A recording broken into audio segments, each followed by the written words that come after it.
With 2,000 items of clothing flying off the rack every day, a recent drought has left many community members out in the cold. Well, more than 4 months after the Northway crash, the Shenandoah softball team has its first game of the season, this time taking the field without their former captain, Deanna Rivers.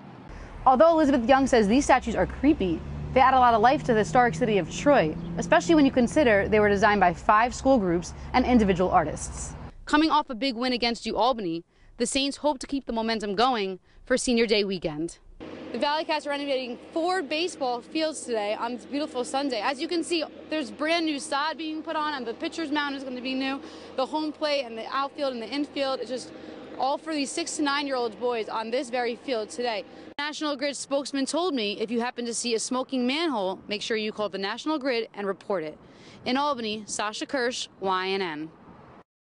When you think of Herkimer, you might think of a close-knit community, small-town businesses, a friendly neighborhood. But that peace was shattered when a gunman went on a shooting spree, shooting 6 people and killing 4. We were scared to death. We ran inside, called 911, locked the doors. I never thought that it would happen so close to home. I mean, you hear things happen in the valley, but to see it, it was a horrific experience. 64-year-old Kurt Myers started his spree at John's Barbershop, where he killed 2 people. Then he went to Gaffey's Car Wash, where he killed 2 more people. Myers drove off to an abandoned building where police believe he is now hiding. Community members who witnessed the shooting rampage described the devastating scene. He was parked in front of Gaffey's, and he got out and started shooting. They were walking around, watched him reload it, go into the shop, and shot again. A few neighbors who knew Myers say he was a loner. He was very quiet, stayed to himself, and had 1 or 2 beers and would leave. He was quiet, you know, I never thought something like this would happen. Police say they're currently at a standoff with Myers and have him surrounded in that abandoned building. Police are telling everyone in that area to stay inside, lock their doors, and stay at home. Reporting in Herkimer, Sasha Kirsch, YNN. We thank everybody today. Mother Nature's cooperated. I know we were supposed to do this on Friday, but thank you for coming out on a Sunday. With clear skies and no sign of rain, the Valley Cats were able to complete the renovation of 4 Little League baseball fields in under 24 hours on Sunday. This is our 3rd year for the 4 and 24 program.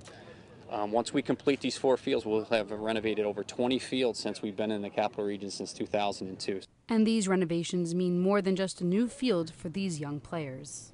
We believe baseball definitely teaches life lessons, and work here on the field is teaching, a life lesson that, it takes hard work both in sports and in life to, accomplish something. It's important for us to connect with the communities, and there's no better way than to get out and get your hands dirty and resod a field and, see the faces of the youth who are going to be playing on here. What am I looking at? And the Valley Cats say that the support they received from their main benefactor can't be measured.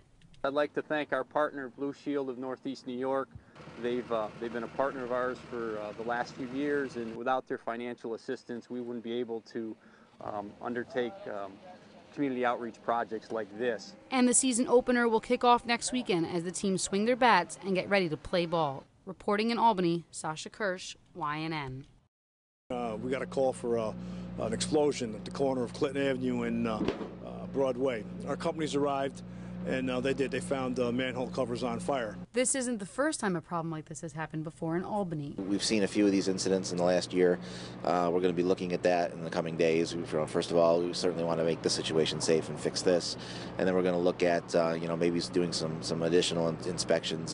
Albany Mayor Jerry Jennings says officials need to start brainstorming and working together to prevent situations like these from happening again. What's wrong with having maybe smoke detectors underneath the ground? Where, let's truly go after the problem here.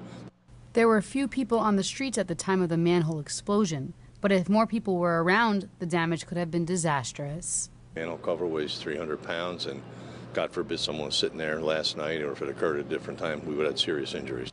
And while no one was injured early this morning, the infrastructure in the city did suffer some damage. And as you can see, there's damage to the buildings.